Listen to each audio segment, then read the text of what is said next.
Welcome to our channel. Today we how to update your goal settings on Personal Capital, complete guide step by step clearly. Open the Personal Capital app or website. Log into your account using your credentials. Navigate to the Goals section from the main dashboard. Once in the Goals section, review your current goals. To edit a goal, click on the pencil icon next to the goal you wish to update. Adjust the goal's title if necessary. Refine the target amount or financial amount required to achieve the goal. Change the target date by selecting a new date from the calendar. If applicable, update the frequency of contributions to that goal. Review the updated information to ensure accuracy. Click on the Save button to apply your changes. If you want to add a new goal, look for the Add Goal button. Select the type of goal you want to set, such as retirement, purchasing a home, or vacation. Fill in the required details, such as the goal amount and target date. After entering the details, click Create Goal to finalize it.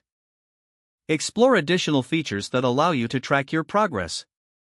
Check any suggestions or recommendations provided by Personal Capital. Regularly revisit your goals to ensure they align with your financial situation. Stay proactive in adjusting goals as your financial life evolves. If the page does not load, refresh the browser or try again in a private or incognito window.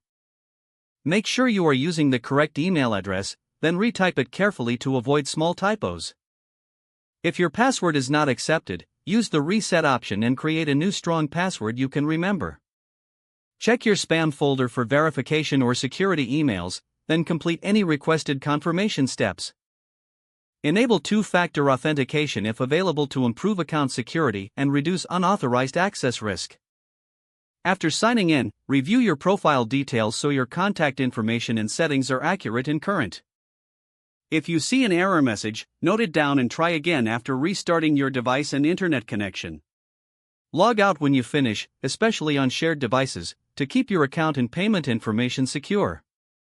If the page does not load, refresh the browser or try again in a private or incognito window. Don't forget to like this video and subscribe to our channel for more step-by-step tech guides.